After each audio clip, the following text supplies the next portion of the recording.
Professor Yang's talk will actually open our CNN book talk series in 2022.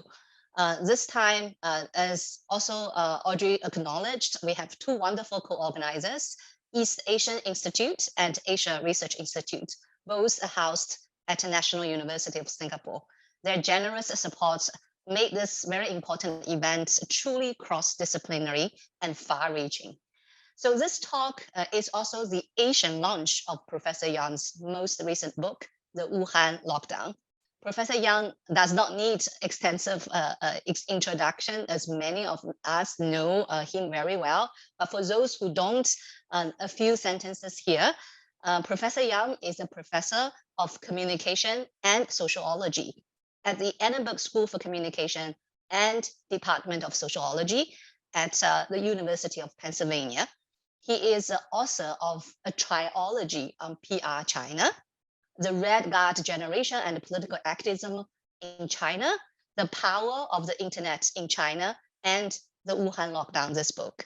So about 2 years ago, Wuhan closed the entire city to quarantine against the outbreak of the COVID-19. The lockdown lasted for about 3 months. How did the Wuhan people live their lives during the 80 days? And what can we learn from their endurance and resilience? Professor Yang's book provides us both first-hand narratives from the Wuhan people themselves and his own very unique deep reading of the stories. Many of us have started following Professor Yang's work since his 2011 book, The Power of the Internet in China. We are familiar with Professor Yang's empathy and care to the people he writes about. But when reading the Wuhan lockdown, my eyes were brimming with tears, but my heart was filled with passion. Now, let us get ready to hear from Professor Yang himself about these individuals' stories amid this history-changing episode. So Professor Yang, please, the floor is yours. Thank you, Wei, for such a generous introduction. And I also want to thank Professor Audrey Yue for your very kind introduction and opening remarks. I'm really honored to be invited to give this book talk at the Department of Communications and New Media at NUS.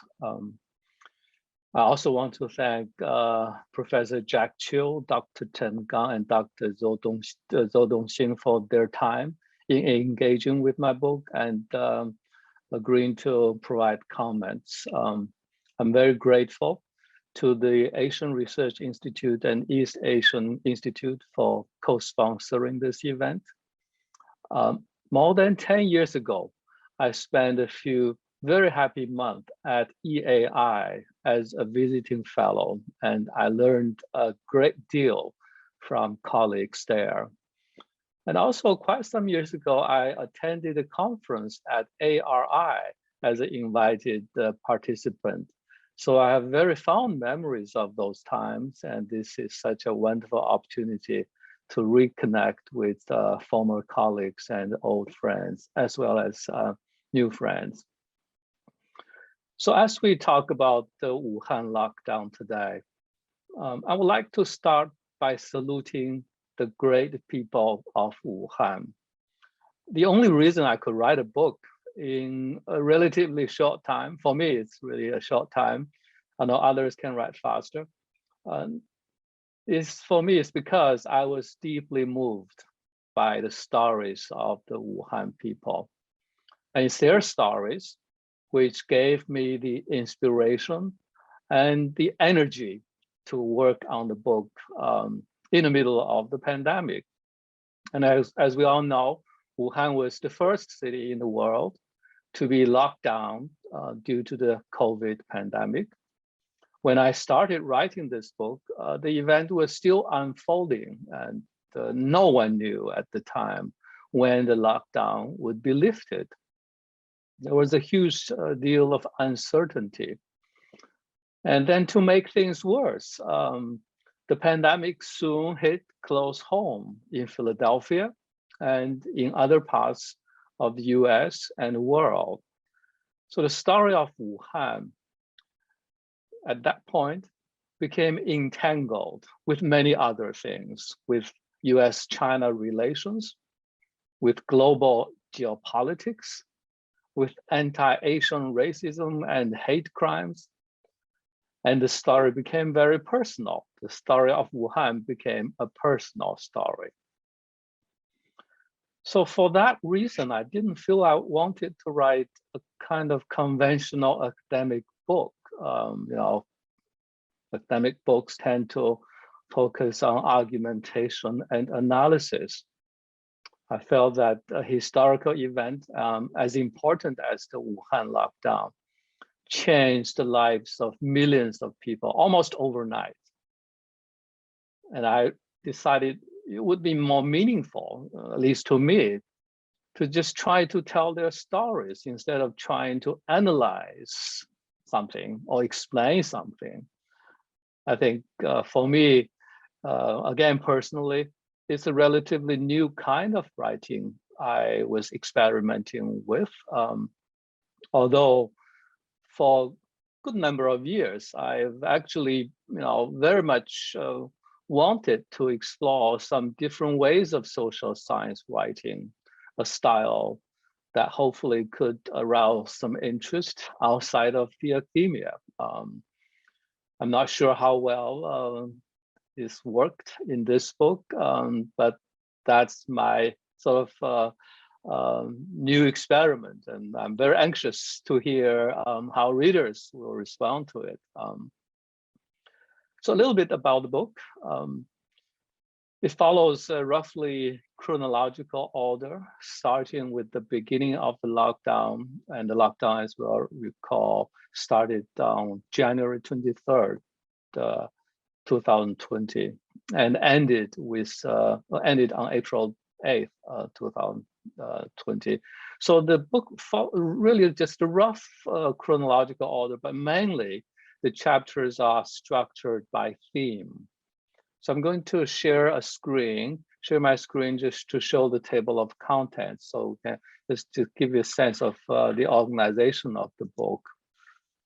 Let me turn on the share screen.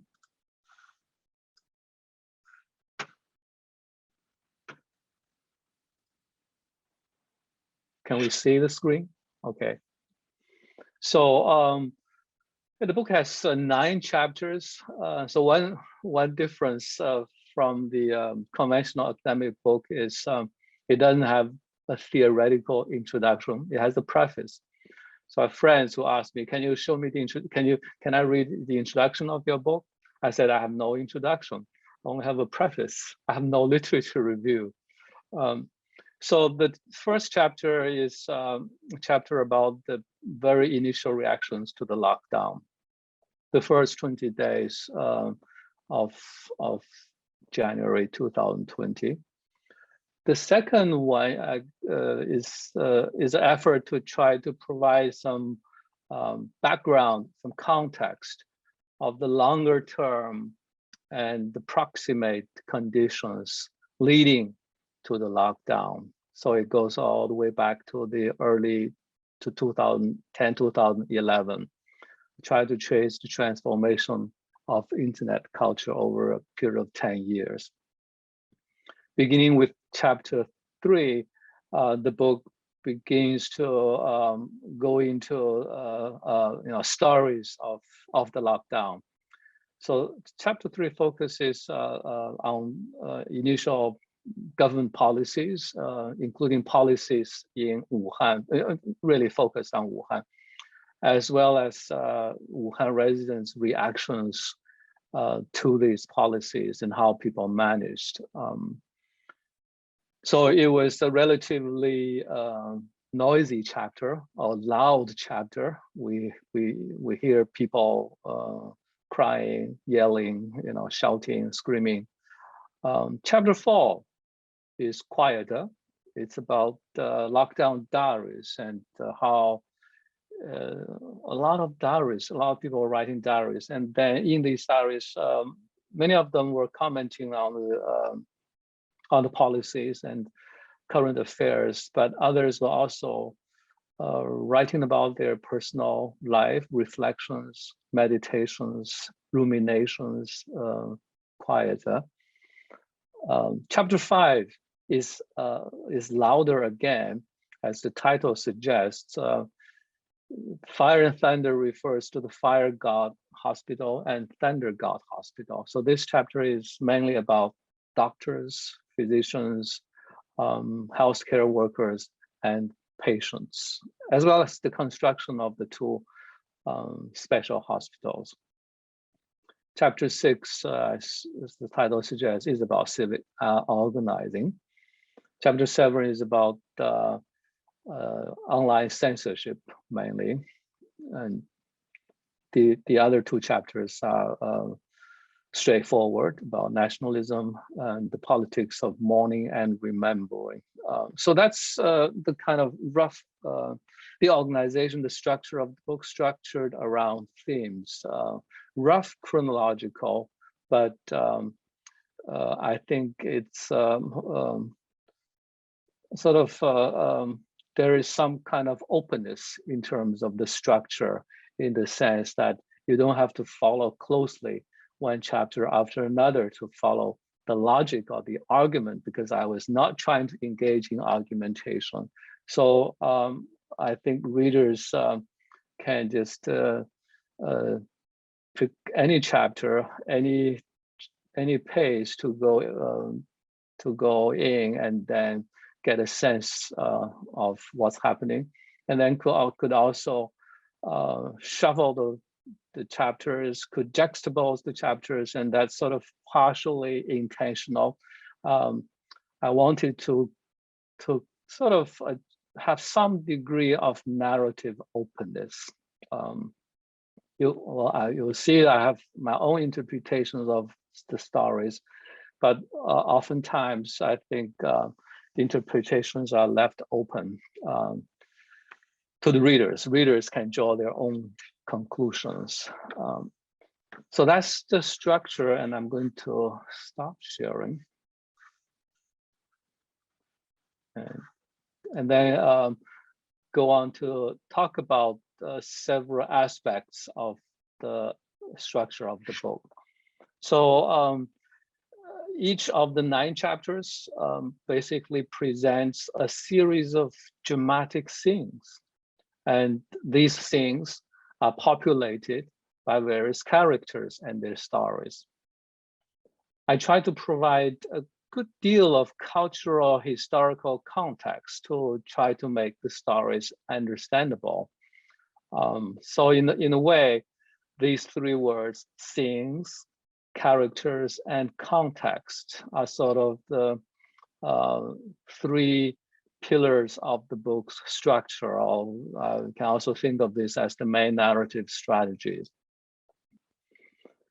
And these concepts, are used, some, especially scene, are used by scientists, but they are more often used by literary scholars, characters and context, for instance. So I borrow them more explicitly from literary theory.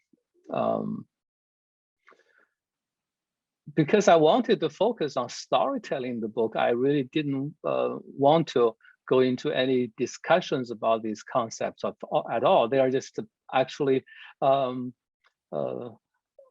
there in the background, not foregrounded at all.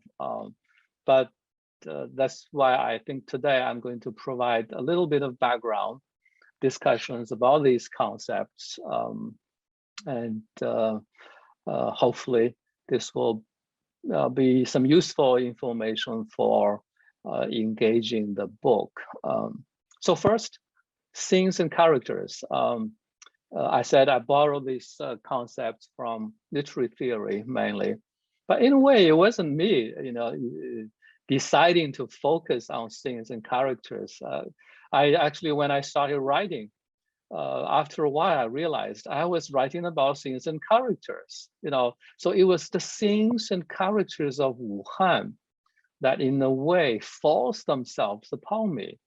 And I'm sure, many of you may have similar experiences as I. If you were following what was happening in Wuhan, at that time. Those I think would be the kind of things I talked about, the characters and their stories I talked about. Those would be the most memorable part of the story, and many of you would remember. It's hard to miss them. So that's why in a way, it's these stories and characters that forced them on me, and then I realized, well, I was writing about them, and why don't I do it in a more hopefully organized way. So you remember many of the well-known scenes, right? Certainly about Dr. Li Wenliang's death, Dr. Ai Fen's story, stories about Fang Fang's diary, and we probably also see many viral videos, right, about patients Dongxin in the Fangcang shelter hospitals, Wuhan aunties swearing speech, Han Ma, and so on and so forth. All these stories hard to miss, and they become part of the book. But these are among the better known things and characters. But I also wrote about many lesser known figures and scenes. Some of the scenes are quite long, several pages long. For instance, the Wuhan aunties swearing speech story takes up several pages. But there are also other stories, that are as brief as one sentence. In one sentence, a scene can be captured. Typically, a sentence that I quoted, kind of viral meme, right? So in that sense, if we think of the Wuhan lockdown as a historical drama, then this drama is made up of these scenes and characters. So like I said, in the book, I didn't want to theorize or go into any kind of abstract analysis and conceptual discussions, but I did briefly offer a brief discussion in the conclusion of the concept of seeing, but not the other concept. So the concept of seeing is borrowed from drama and is used by scholars in various fields. Sociologists consider scenes as processes rather than as stable institutions, right? Very different from stable institutions. Things are not final, they're always coming and going, very situational. Scholars of music have used the concept to study music scenes as effervescent moments of cultural production, momentary transformations within dominant cultural meanings. So scenes are dynamic moments of action in concrete settings. They are situational and contextual. I think scenes really reveal the texture of everyday life very well and illuminate the meaning of people's emotions and behavior. They really capture, I think, the sparks of life, and dynamics of action, without sort of the risk of, I sometimes, one reason why I wanted to avoid overarching theoretical explanations is that, sometimes big explanations, big theories could be reductive, but focusing on scenes, a shifting sequence of scenes can avoid that tendency of reductionism and determinism, hopefully. So let me give you an example. Nowadays I'm trying to learn to tell stories. So let me just use one example from chapter 3. People's War. Chapter 3 is People's War, and it's an incident again that's very well known. It's called, the English translation is fake, 假的, right? The incident was very brief. On March the 5th, 2020, Vice Premier Sun Chunlan toured a residential community in Wuhan. And while she and her entourage walked in the community, shouts of fake and fake came out of the apartment windows of those high-rise buildings. And the residents were complaining very loudly that their property management office had put on a show of delivering free groceries to them just to impress these inspecting leaders, because they hadn't done this before. So remember this grocery story, we were following the recent Xi'an story, sort of resurfaced again. There was also a lot of difficulties in grocery delivery. So the fake and fake seeing story was recorded on the phone video, and this episode was then circulated on social media. It became sort of a national media event. If we use the familiar land concept in media studies. So Vice Premier Sun Chunlan was sent from Beijing to supervise the war on COVID in Wuhan. She was the top-ranking official on the ground, and her response was very rapid. She immediately convened the meeting of Wuhan officials, as we know, to resolve the problem of grocery shopping and delivery for residents. So this is an example of a thing. And scholars, Chinese scholars of China, right, surely can bring a lot of theoretical insights to bear on this thing, right? Some may see this as an example of responsive authoritarianism. That's a familiar concept in the social science scholarship on China. And other scholars may see the residents as bold protesters. Now, there are social science theories that could be useful. But residents in Wuhan did not necessarily see these in the same way. And a number of diarists wrote about their responses to this incident. And as a side note, as much as possible when I write about the character or a scene, I also try to see how people responded to these in their diaries. And typically, major scenes like this one, a lot of the diarists would be writing about it and commenting on it in their diaries. So just one example, one diarist saw Vice Premier Sun Chunlan not as a political leader at all. She was a motherly figure with moral authority and motherly care. And the diarist wrote specifically that Premier Sun was 70 years old, and yet she was still working tirelessly in leading the fight against the COVID Wuhan. And he saluted her for her dedication. So I think that's the kind of interesting reactions that that sometimes we will miss when we, let's say, try to take a theoretical concept like responsive authoritarianism. Well, yeah, this may help to explain a lot of things, but then it will also miss a lot of things. And I think the stories help us to flesh out exactly how people understood these kind of situations. So because of time, I will just give that one example and then turn to talk a little bit about characters. So the book has stories of numerous characters during the Wuhan lockdown. Because the lockdown tested the lives of tens of millions of people. One of my goals was to try to recreate the galaxy of characters in Wuhan.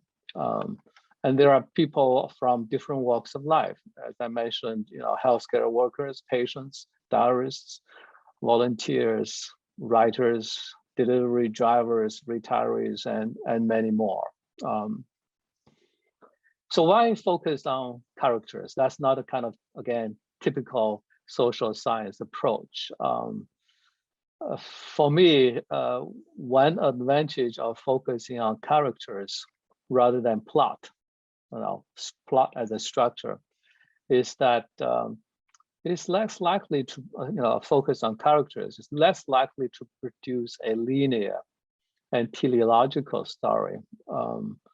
I think one of the critiques of narratives is that because narratives tends to focus on the implotment of events, it tends to impose some kind of order on history, historical realities, which are otherwise very fluid and messy.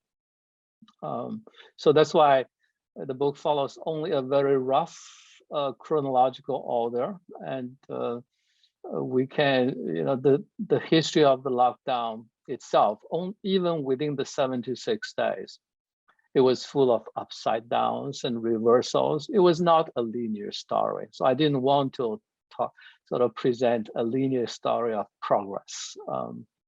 As one consideration. Another advantage in focusing on characters is I think it puts human agents at the center of history.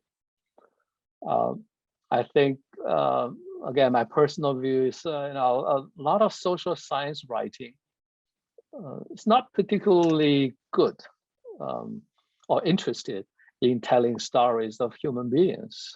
Scholars are much more interested in making theoretical and conceptual contributions than in creating characters. But if we acknowledge that people actually play a role in history, then there's no reason why we shouldn't focus more on their stories, on characters.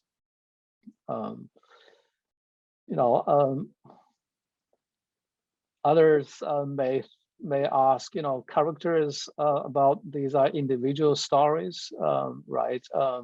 If you're telling just so many individual stories, what's the general significance of these stories? And my response would be that characters are both individuals and more than individuals. They're both individuals and social beings. Every person is an individual with her own unique experience and emotions in her own life world. But at least to some extent, their experience was also social. I had in mind in sort of early tradition in early Greek and English literature, there was a genre of writing that was called character writing. A short character portrait, usually character writing, tries to capture not just individuality, but the generality of a social type. So character writing tells stories of individuals as social types. In English literature in the 17th century, for example, social such as stories of milkmaid, stories of the pedantic, stories of that kind. So my stories of the characters in Wuhan are certainly portraits of real persons, individual lives and their experiences, but I think of them as social types as well. The stories of healthcare workers are about individual physicians. I have a quite lengthy story about Dr. Cai Yi, who was posting a lot of diaries on Weibo, and his writings were so popular because I think he was the director of the pain department in the hospital. His internet fans dubbed his writings pain style writing. It's very individual, but they're also, I think reflected the conditions of health workers in general to some extent. And the same is true of stories with COVID patients or volunteers. These are all individuals, but they certainly represent certain social types. I guess I should give an example. How is my time doing? I think it's okay. So let me give one example of a character. And this example is Anian. Anian is one of the characters in chapter 5, Fire and Thunder. And Fire, as I mentioned, refers to Fire God Mountain, and thunder refers to the Thunder God Mountain hospitals. So it's in this chapter, Anian was the patient who was initially placed in a temporary shelter hospital, Fangcang Yuan, because she had light COVID symptoms. Later on, she asked to be transferred to the Thunder God Mountain Hospital, where her grandmother was hospitalized. Her story takes up several pages. So I'd like to read one paragraph just to give you a sense of the character portrait. Just one paragraph, and it's about this paragraph is about her and her father's reactions when they found that they tested positive. So this is in the middle of several pages of Anian's story. Okay, Anian and her father took COVID tests that morning in the hospital. 2 days later, they checked the results online via their phones. Her father's result was negative. She made a screenshot of her own result and shared it in her family's WeChat group. "See, I'm negative too," she wrote in her diary. After looking at her screenshot closely, though, her father said, "How come you are positive?" She saw her result was indeed positive. Her father looked at his phone and then at her, quote now from her diary. "His eyes were full of such fear and pain as I had never seen before. Then he began to murmur to himself, 'How can you be positive? How can you be positive?' Shortly afterward, she received a phone call from a community staff member. The community office had received notification of her diagnosis and asked her to get ready to move to a shelter hospital. Anian saw her father's reaction, and quote from her diary. Dad stood with his back facing me, his 2 hands pressing down on the table. This abrupt news of pain and sadness seemed to have sucked all the energy out of him. He would probably have collapsed if he were not holding onto the table," unquote. Anian had never seen her father so broken.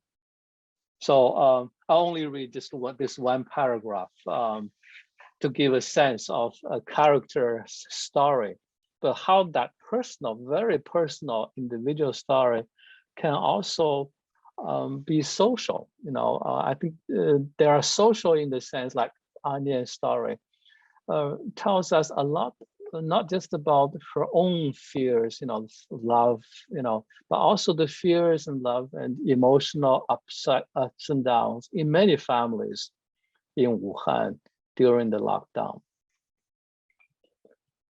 The characters are social in another sense. They are at least partly the products of social media. Their actions may be individually initiated, individual initially, and were initially little known, but then it's through social media that they gained public attention. Once their stories were shared on social media, they became public figures. Social media users talked about them, tweeted and retweeted stories, right? We all retweeted stories as if they were characters in the ongoing drama. But then if we say that these characters are partly the products of social media, then it also means that they are partly the products of dramatization, because social media communication always involves some degree of dramatization, right? The viral circulation of the story heightens its emotional impact. And this is interesting, in the sense that this dramatization of individual characters into public stories, public characters, I think, had a latent social effect. because there were so many individual stories like this almost every day in that period. One dramatic story or another would become viral on WeChat, on Weibo. We might, again, using communication concept, one media event after another would become viral on social media. They would provoke very strong emotional responses. People were filled with feelings of sympathy, pity, pain, hope. This repeated dramatization of individual characters, I think, had the unintended effect of linking the nation and the society together emotionally.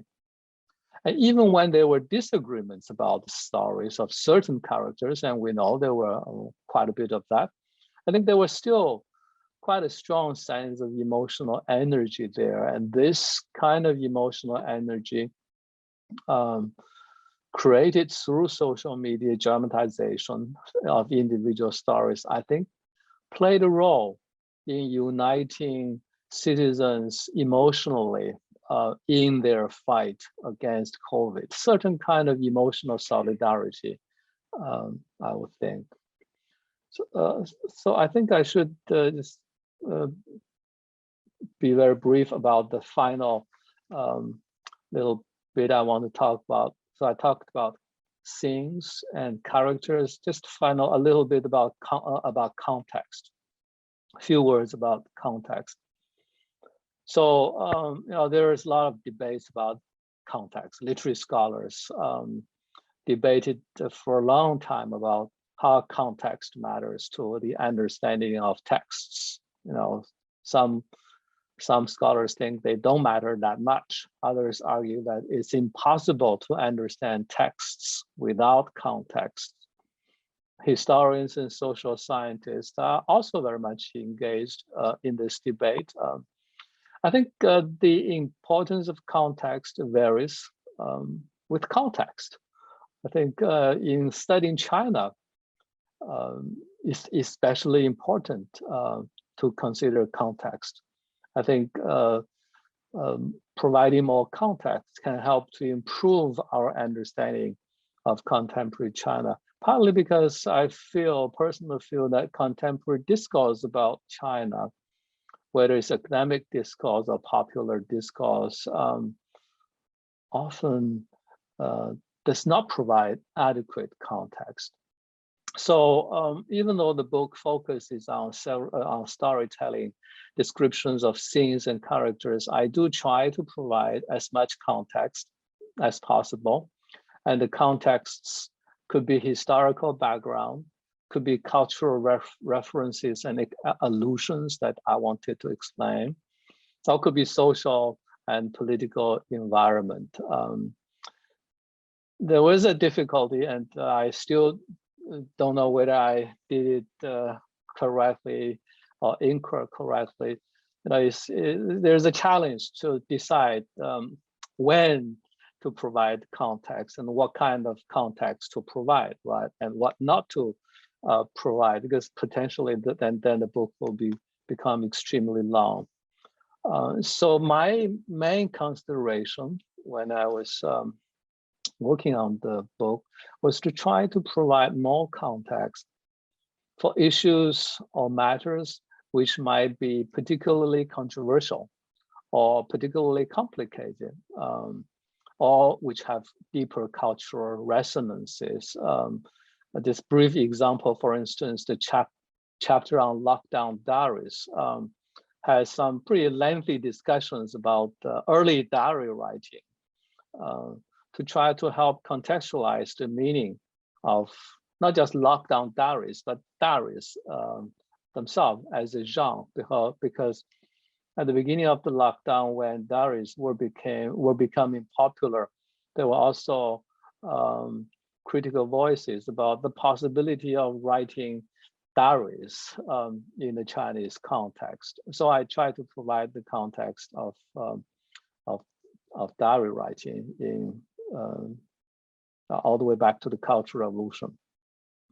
The chapter on nationalism is where I talk about wolf warrior diplomacy, and I want to contextualize that kind of discourse. So I have some lengthy discussions about the novel Wolf Totem, and as well as the style of global media culture, which often is characterized by the kind of style that wolf warrior diplomats use, militant, outrageous style, so that readers will see that, well, wolf warrior, the so-called wolf warrior seems to be having this new species of Chinese diplomats. Actually, their style is not so exceptional after all.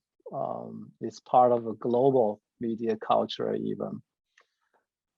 So, like I said, the context is a difficult decision. Often I have to decide how much context to provide. I'm still not too sure whether readers will have the patience to read all the background information. I hope it's helpful. I think it's helpful, but you may test the patience of some readers. So where should I stop? I think I've pretty much used up my time. Yes, I think we're ready to move on to the second component of this talk. Thank you. Great, thank you. I'll end here. Thank you. Yeah, thank you, Professor Yang. Professor Yang's talk focused on his very deliberate and careful choice of narrative strategies when reenacting the Wuhan lockdown. But the book is a lot richer than that. And I'm sure that different readers will read out different very important and interesting things out of the book. That's why we actually have three, not just one, respondents for today's book talk. Let me spend a bit of time introducing each of them one by one. First respondent is Professor Jack Cho. Professor Cho is my colleague at CNM. He works on issues of digital media and social change in relation to labor, class, globalization, and sustainability. His research focused especially on the contexts of Asia and the global South. Our second respondent is Dr. Chen Gang. Chen Gang is an old friend of both Professor Yang and myself. He is Assistant Director and Senior Research Fellow of the East Asian Institute. His work traces China's politics, foreign policy, environmental and energy policies. Last but not least, our third respondent is Dr. Dongxin Zhou. Dr. Zhou is now a postdoctoral fellow in Science, Technology and Society cluster at Asia Research Institute. She is a historian of modern China, specializing in the history of medicine. Her research studies the connections between medicine and decolonization in China and its global health networks. I think we have a very cross-disciplinary respondent panel here, and I cannot wait hearing from them about how they read and respond to Professor Yang's book. Now, let me pass the podium to Professor Jack Chu for his comments first. Professor Chu, please. Thank you. You can hear me? Okay, yeah. I spent 2 weekends, during the holiday season, going through this book, read it cover to cover, and I made hundreds of notes, which I can only briefly share the general things, and I already started to assign. Even though I know the book has not been published, but I have a student who's working on textual analysis now, so I'm already assigning parts of it to students who are learning.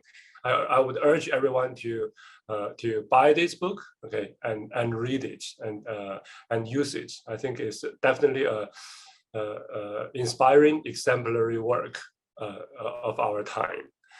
And I'd like to start very briefly first by just now, Guobing started by saluting the Wuhan people.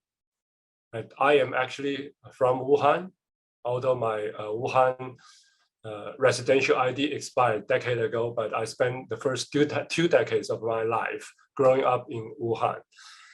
And as a Wuhaner, okay, who my mother, my families, okay, still lives in Wuhan, okay, including during the lockdown. There are just so many feelings when I was reading that's beyond words. It's impossible, okay, for me to. It's an emotional roller coaster. Okay, it's called re-enacting. I think that's like exactly how I lived through those. Some of those memories were fading away as time passes by, and we know the day after tomorrow is the second anniversary. Okay, January 23rd. Okay, of the Wuhan lockdown when it started. Okay, the first ever in modern history. Such a huge city was locked down. So I would really like to salute to Guobing. All right, this is such a my experiences reading this is beyond words. Okay, especially the way you capture the vividness of your description, the human stories, the visceral, the raw power. Okay, that you translate. Okay, you are both a writer, but also I want to highlight. I appreciate your translation, the English translation captured. Okay, Hanma and other kind of the Wuhan, the authenticity of the original text was not diluted in your translation. They were amplified. Okay, they were systematically, knit together. So that's the first thing I want to thank and salute Guobing. Second, I have another identity is that after SARS, I had a contract from OECD to study e-government, okay, and e-governance in China. So I interviewed dozens of people who designed, okay, China's emergency medical information system, okay, in the middle of the Jiang Zemin era, okay, and knowing what happened, okay, but the government in 2000, that was in 2003, 2004, right? The government was putting so much money. Okay, this was not only in Beijing. I also talked to many officials in Yangtze River Delta, right? And but then just reading this, okay, is really infuriating. Okay, to see how much taxpayers' money went to nothing. Okay, and now we even beyond reading this book, okay, I was also following the news first from Xi'an, and now later from Tianjin, right? Similar, okay, problems. So I think the book reveals the political logic of control, social control and media control in this case, but at the same time, how the same political logic, so this is the paradox, okay, the same political logic also leads to the ultimate mayhem, losing control. Right, so I think that's the two things going, both of the public health, okay, control of the virus, but also of public opinion, right? The debates, for example, around Fang, which was only mentioned briefly. Okay, actually, before I started reading this book, I was expecting a lot more discussion on Fang, but I'm very glad. Okay, the limelight was more on Ai Fen, okay, the doctor, more on feminists, okay, more on the small potatoes, not just Fang. Fang was definitely had her position. Okay, Fang is the controversial. Okay, she was already a literary celebrity, right? So, so in that sense, I really think the book did justice to the complexity and the multiple layers of Chinese politics and media culture. And finally, my identity here is also a researcher in CNN. And not very long ago, we had in CNN, we had an internal discussion about how to do research when we cannot travel overseas, like how to do research in COVID-19 time. So what I read, okay, in this book, I think it's both for our colleagues and our students, right? All the scholars who are doing social, cultural, media research in this pandemic condition. This is such an inspiring and inviting text. Okay, Guobing already talked about his strategies. Okay, but they are coming from Weibo and WeChat. Okay, not just diaries, but videos, memes. Okay, very. It's a galaxy. Okay, and but then Guobing was able to put them together. So I just have one small question. I don't know whether Guobing want to take it now or maybe later. Methodologically, how do you identify? Okay, I think in the book you mentioned these are when you follow this Weibo or WeChat, right? And you look at how much people interact. Okay, so the level of interaction is one yardstick for you to choose. Okay, and also this is very common. You follow the hashtags. Okay, like hashtag make women labor visible. So you follow these hashtags. Are there some other ways? Okay, and I just want to go back. How do you the corpus? Okay, there's so many diaries. Okay, there's so much, and yours includes diaries and social media contents from overseas Chinese, right? So I just want to learn a bit more so that my students can use this more, and my colleagues too, myself included. Thank you so much. Thanks, Professor Cho, our Wuhan native in the Zoom meeting. So maybe I'll invite Guobing to briefly respond to your question now. Just very brief answers, Guobing. How to identify the things and the characters, right? Among this enormous corpus of texts. Thank you, Jack, for your very generous comments. The question about methodology is important. I have, the way I collected the corpus of diaries and personal writings, I did it entirely manually through several methods. I followed, a lot of these diaries are posted on WeChat public accounts, and I follow these public accounts.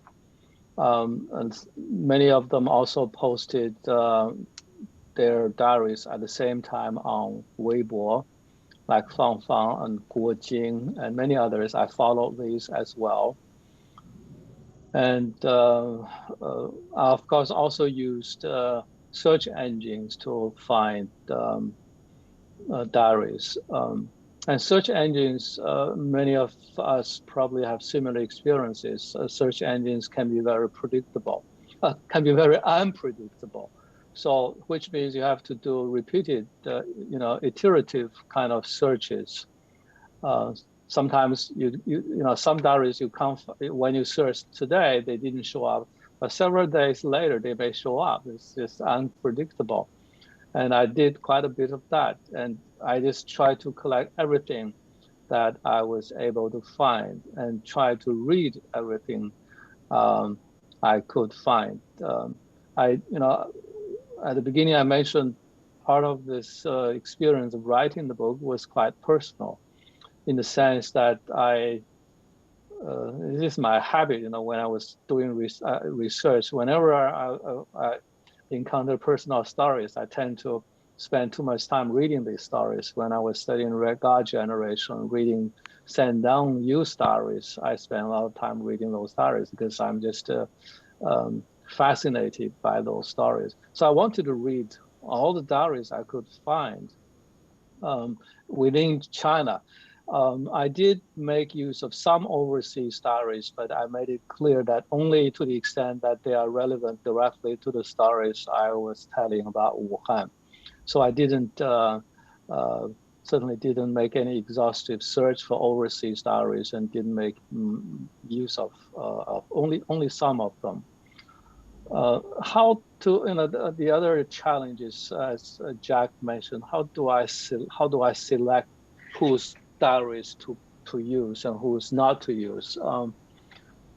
After the way I wrote the book, I didn't write, I didn't have a great plan. I just, write, you have chapter 1, chapter 2, chapter 3, just to keep writing one chapter after another. No, I didn't do it that way. I was writing multiple chapters at the same time. As the stories emerge in the process of reading, I started writing passages, and come basically sort of like in qualitative research, right? Grounded theory. You will read the original texts and try to let the themes emerge out of the texts in the process. And it's an iterative process of refining your themes, right? That's how I gradually come up with the 9-chapter structure. Initially, I think even when I submitted my book proposal to publisher, I think I had 6 chapters, a plan for writing 6 chapters, 6 or 7, certainly not 9 chapters. So it's an emergent process. I think this is typical of the process of doing qualitative research. And once I have a clear idea of the key themes of each chapters, it becomes relatively easy then to select the stories, because then I would, stories of related to civil organizing, of course, they will go to that chapter. But then there are multiple characters there, which appear in multiple chapters. And that's, I sort of like it that way. I don't want to have a chapter appear and then totally disappear afterwards. Several major characters appear in multiple chapters, and that's kind of, there is some sort of a connection across chapters in that sense. So I guess that roughly that's how I try to manage that process of collecting data, making use of the data, reading through them, and quoting them. Thanks, Professor Yang. I guess we can all learn a lot from the way you do your qualitative research. Now, maybe I'll move on to invite our second respondent, Dr. Chen from EAI, to give his comments. Dr. Chen, please. Thank you. Thank you, Weiyu. First of all, Guobing, congratulations on this new book. Very exciting and very interesting book, which I think now weighs very heavily at the moment. It's not only because it's published by the Columbia University Press, a very prestigious publishing house. Of course, this also matters. But more importantly, I think the pandemic is still ongoing and is still threatening billions of people's safety and livelihood. And yet we still do not know much about the early stage of how the pandemic was managed in the place where the first case, second case was reported. So I think your book definitely provides a new perspective through which we can have a better understanding of how the government or the grassroots, ordinary people responded to this unprecedented pandemic. So I think it's a very, very timely and also very important book. And also I think your research work always inspired me a lot. Yeah, more than 10 years ago you visited us, East Asian Institute. I still remember your avant-garde research on the online activism and how the NGOs using the new media, social media or internet to enhance their roles in the social governance.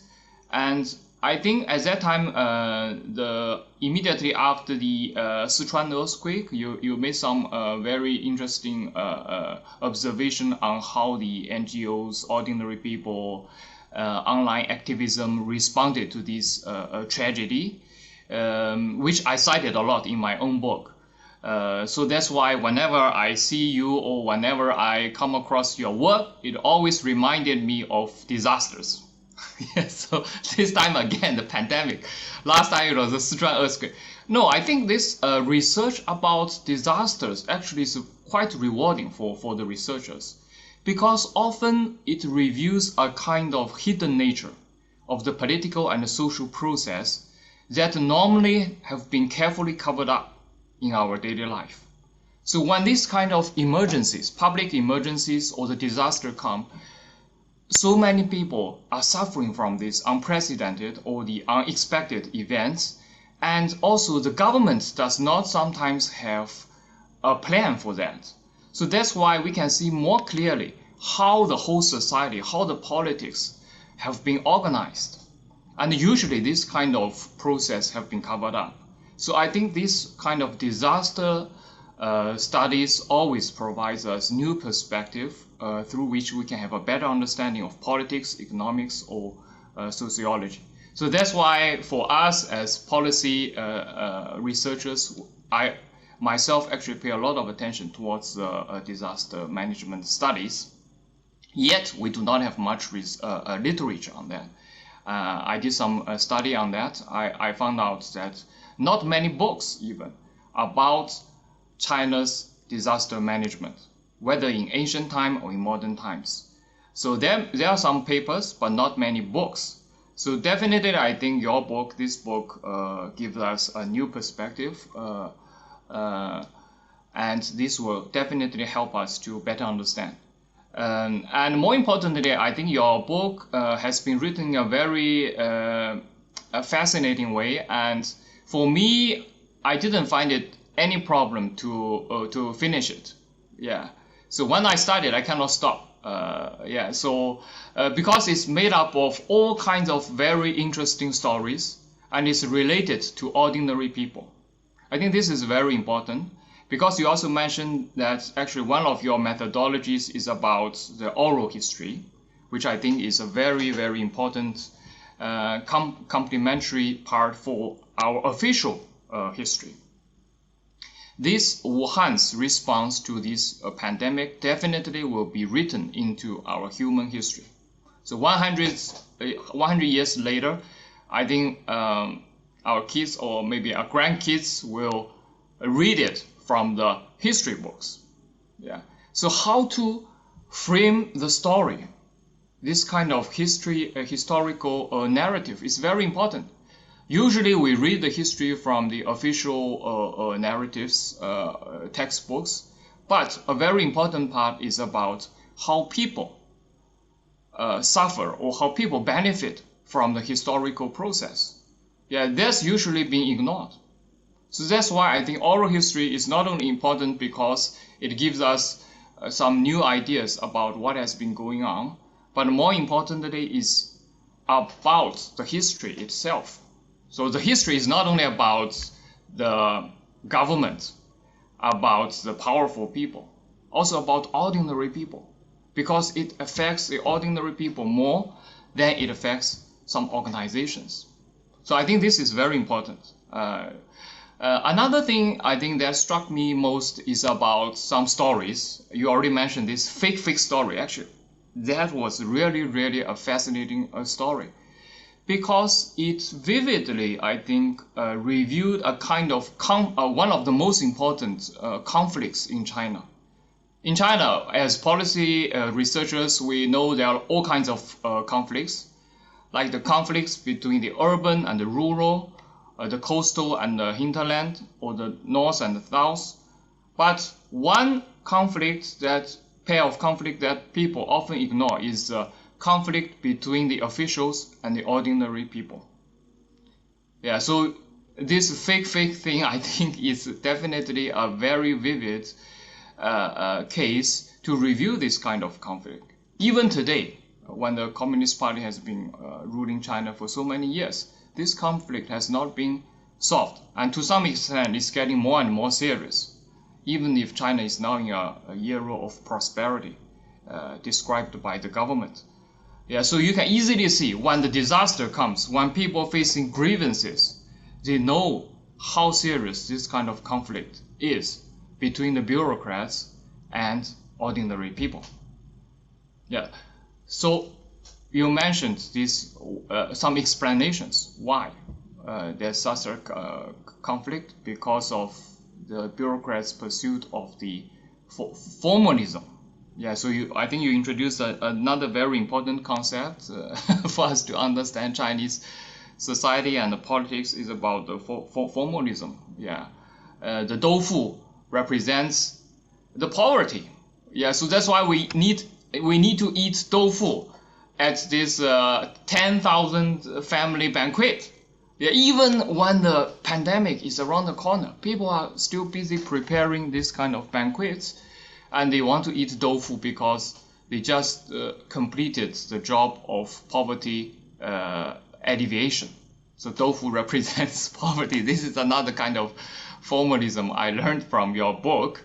It's very interesting.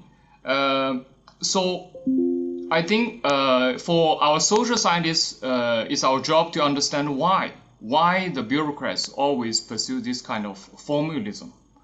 Yeah, you do not give very explicit answers in your book, but I think it's worth thinking after reading the book. So I think this is another important and interesting part. Finally, I think as a political scientist, I noticed that in the final chapter you mentioned Andrew Nason's authoritarian resilience. But it seems that you introduced this concept a little bit abruptly. It does not have much relationship with the previous stories you told to us. And I assume that maybe one of your reviewers or your colleagues around you suggest you to add that, as it's very important. But I do think this theory is related to your work. Because just now, as I said, first of all, this kind of lockdown shows the capacity of the government. It can be a proof, evidence for this kind of resilience. But this kind of conflict, these local officials, this kind of delay of reporting, of taking actions, or the pursuit of formalism also reflects the weaknesses in this kind of resiliences. So it may be better in your future work. You can also add on something to make people better understand the correlation between the two. So I think I'd like to stop here. I also like to hear other people's comments, but basically it's a very, very fascinating book, and I've learned a lot. So I hope I will continue to learn a lot from you. And finally, I'd like to thank the communication and new media department. Yeah, I think give us a new platform on which the East Asian Institute and the Department of Communications can cooperate further. This kind of media study is very important. These days, I think everything is about social media. Yeah, so no matter what kind of field you are in, politics, economy, international relations, you have to use social media. So I think the study of social media, new media itself is very important for our policy and academic research. Thank you very much, Wei. Thank you, Dr. Chen. We love to work with EAI. We can definitely keep our collaboration in the future. I resonate with Dr. Chen a lot about how enjoyable the book is when you read it. It's not your normal scholarly book. You just cannot stop reading it. There's so many fascinating stories in this. I didn't hear a specific question from Dr. Chen, but I did hear a little bit of a comment on how can we maybe then relate these narratives to concepts, political science concepts such as authoritarian resilience and maybe formalism. Is formalism an indicator of the weakness of authoritarian resilience, right? So maybe I frame Dr. Chen's comment into this one question and throw it to Professor Yang. All right. Thank you. Thank you, Chen Gang. This is really wonderful comments. Really highlighted some of the key issues and themes in the book. So yeah, just to respond to your final comment on the concept of formalism. So like I said at the beginning, I try to avoid going into any conceptual kind of arguments or analysis, but formalism is unavoidable because it's not my concept. It's just a translation of 形式主义. And 形式主义, surprisingly or not surprisingly, the concept and the discourse became, I would say, one of the key words during the lockdown, because the fake incident, when the residents were shouting these fake, they also shouted the 形式主义. You know, they were they thought this is all for show, right? It's for appearance. So that's why I sort of talked about formalism in various places, but simply because they are one of the issues in the period, in that period. I try to sort of theorize a little bit, as when you hinted, sort of at the suggestion of reviewers. I try to theorize a little bit in the conclusion. I honestly feel like I could do without a conclusion and try to let the stories speak for themselves. But without a conclusion, it doesn't feel like, again, typical academic book. So in the conclusion, again, I didn't try to actually reach a conclusion.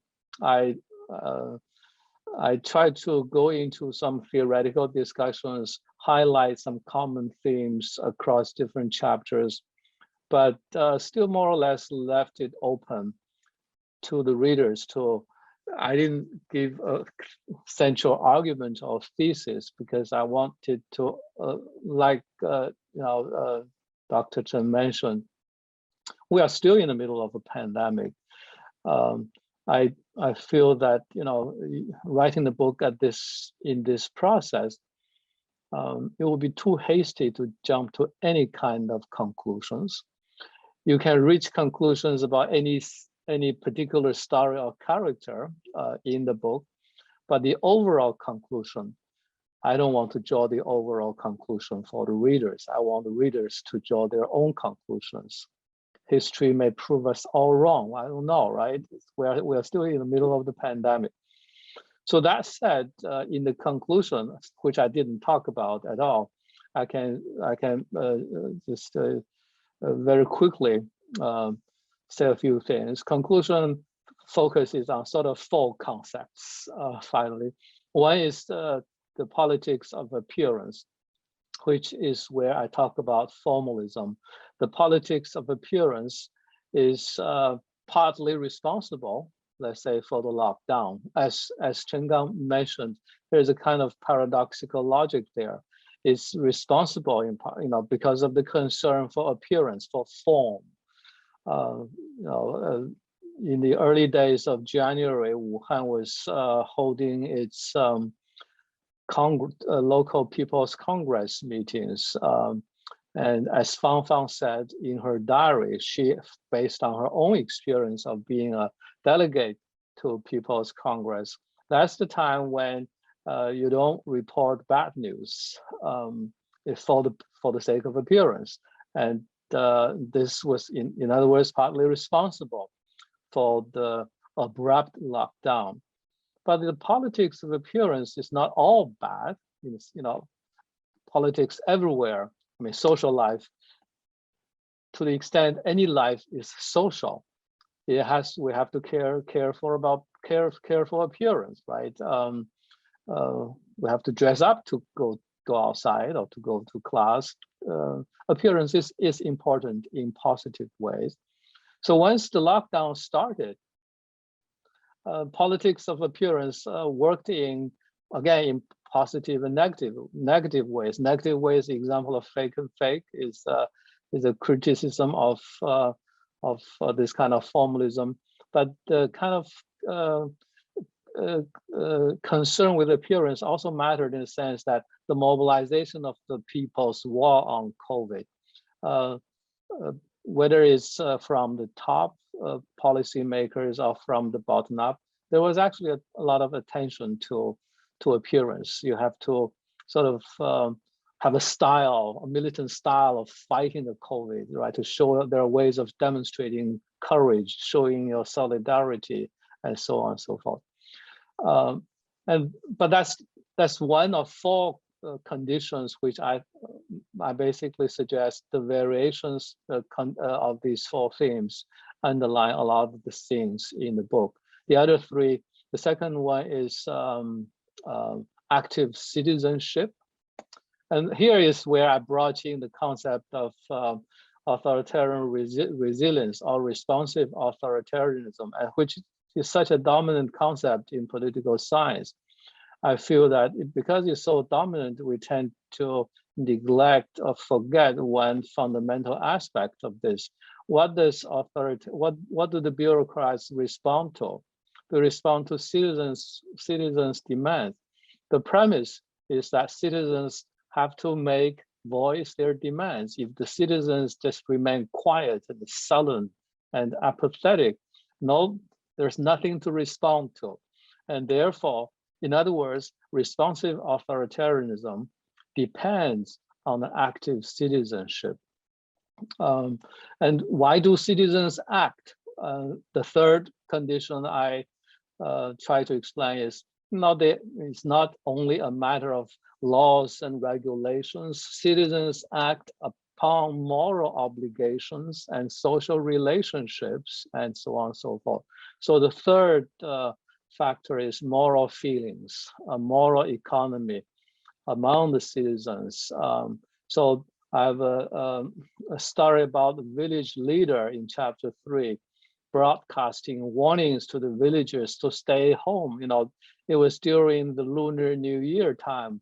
All the families wanted to visit their relatives again, even though there were orders to stay home. So this village had on a loudspeaker, Cultural Revolution style, but now newly networked, internet connected, shouted out warnings to the villagers to stay home. And he was basically saying, if you don't stay home, you're going to cause trouble, harm to your families. It's a kind of moral appeal more than a legal appeal. The last one condition is I call digital infrastructures. Everything that happened during this period, well, a lot of things at least had to do with the kind of digital infrastructures, right? The QR code, grocery shopping on WeChat, so on. So much so, it's hard to imagine the lockdown life and how people would deal with life without these digital infrastructures. And my point there is that, well, they have, digital infrastructures, networks have become so common, have become routinized. But let's not neglect their importance. They are still important, even though they already become routine part of life. So I was trying to suggest a kind of blending configuration of these four conditions underlie different aspects, different scenes throughout the Wuhan lockdown. But that's not much of a hypothesis. Like I said, I wanted to lay out the conditions and let readers draw the conclusion. But I totally agree with Chen Gang. If I were to write a journal article, I have to think harder about how to analyze the concept of formalism as an aspect of Chinese elite politics. Thanks, Professor Yang, for telling us your full conclusions in such a succinct way. We have one more respondent, I think very important actually, Dr. Zhou from ERI, because she is the expert of medical history in China, contemporary China. So I'll invite Dr. Zhou to give her comments now. Okay, thank you, Wei, for inviting me to this event and for the opportunity to be one of the first readers of Professor Yang's brilliant and timely book. Many of the events, stories, and images that Professor Yang describes transported me back in time. For any general reader, this book will recreate the drama of the frightening, ever-shifting constellation of biological events and human action that constitute an epidemic. In this book, Professor Yang has vividly documented the human stories in this dramatic opening phase of the pandemic, and he skillfully shows the diverse perspectives, perceptions, and actions of different social groups and stakeholders in Wuhan. In the spring of 2020, the multiple observers at work in the pandemic included millions of people who were under lockdown in Wuhan and the 46 diarists cited in the book. Some of them were sick themselves. By retelling their observation, Professor Yang opens up ways to think about observation and the subject position of the observer. What kind of observation is possible when one is deeply entangled in an unfolding epidemic? And this book provides a rich array of answers to this question from different individual angles, I think.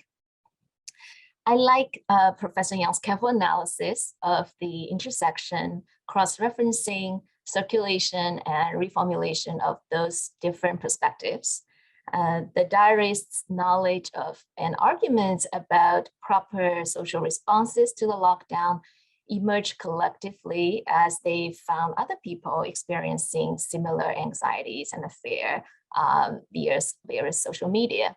Weibo, WeChat, and Xiaohongshu all became sites of collective witnessing. In a sense, the different perspectives Professor Yang has documented in his book also constituted a form of collective thinking, which led to collective social actions. And in doing so, I feel Professor Yang's book achieves two things I would like to highlight.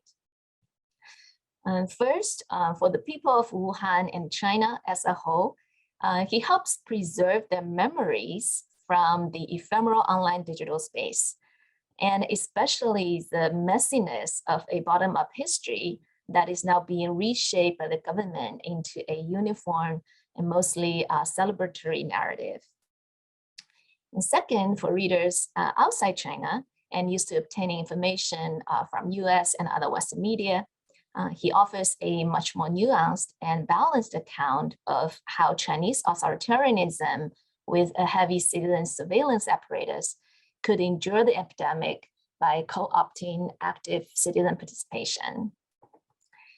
And such documentation of observation and observers is, in my opinion, one level of reenacting the lockdown drama that you do with your book. There are two more levels of reenaction I can see in the book.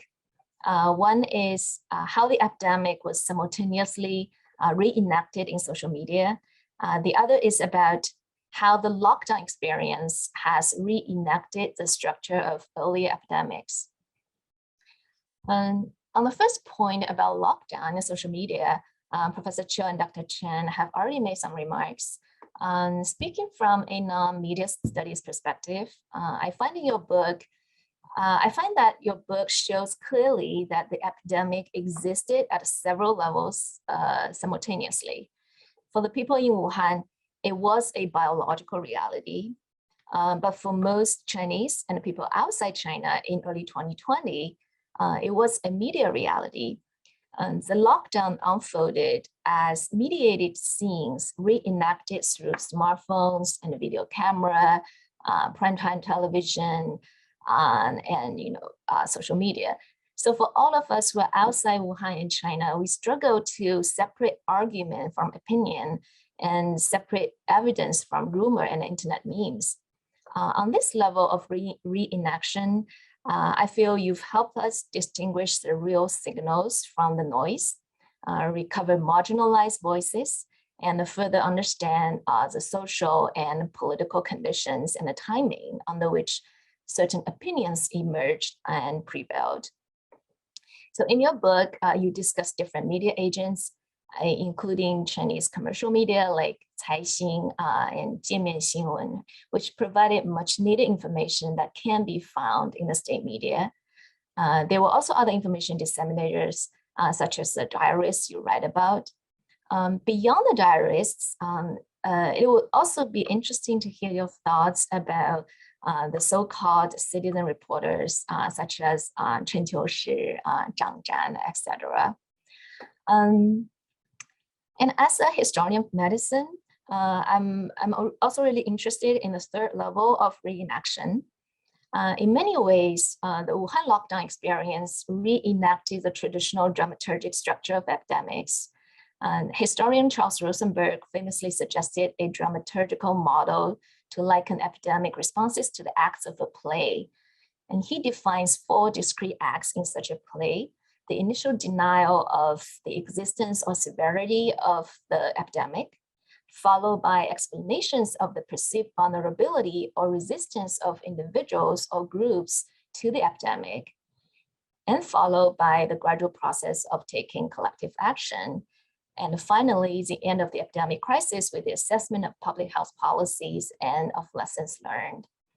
I think your book, setting the strict time frame of the lockdown period, provides a wonderful Chinese case study to test Rosenberg's Euro-American model. For example, the epidemic started with a small, seemingly unnoticed moment that sadly did not indicate to the actors that trouble was on the way. And in this case, what happened in January repeated the classical pattern that people are slow to accept and acknowledge an epidemic. In scientific terms, it is a failure of biology of pathogens, vectors, and hosts to quickly identify and fully explain the causes and effects of a new epidemic. Physicians find a few suspicious cases and then either suppress their own anxiety or privately alert their colleagues and friends, like Li Wenliang did, or reported their suspicions to authorities. And the authorities are usually unenthusiastic about publicly acknowledging the presence of an epidemic because, as your book shows, it is a threat to material and political interests. So the Wuhan authorities feared the effect of a possible SARS-like epidemic on their budgets, on public order, and on accustomed ways of doing things. And these factors are universal. What worsened the case in China and made it different from democratic societies is the heavy censorship that silenced early whistleblowers. So one problem I find interesting and want to ask you is about the seeming lack of denialism among ordinary Chinese. After the initial period of the official denial of a new transmissible coronavirus, the people of Wuhan all seem to accept its existence without any doubt, and starting from the one single moment, the announcement of the lockdown. And this total acceptance is quite surprising, especially if we compare it with the situation in the US. Some people just take longer time than others to acknowledge COVID, and some deny that the epidemic threatens healthy young people too, or that the epidemic is still going on. And there are different forms of denialism, and not all are necessarily anti-intellectual. But I didn't find any of those in your documentation of the Wuhan diarists. Regardless of their profession, education, age, and sex, they all came to the same page and surprisingly at the same time. I wonder if this is a phenomenon unique to the Chinese society with tight political environment and a collectivism of sorts, or if the uniformity in thought lies with the particularities of the sources you use. In a similar vein, social disparities seem to be also minimized during the lockdown, contrary to our common expectation that an epidemic and the intervention and impulse would exacerbate disparities, make visible social stress points, and fuel conflicts across demographics. I do find in your book cases like the gun beating woman, and such cases reveal how individuals can improvise forms of protest to strive for a share of the limited resources. However, these cases may reveal less about who is most at risk of being exposed to or contracting the disease, and who has better access to health services and other privileges at the expense of whom else, or what happened to the infected people when the information became publicly available. Would you say the lockdown resulted in some kind of abnormalities that temporarily subdued various disagreements and disparities?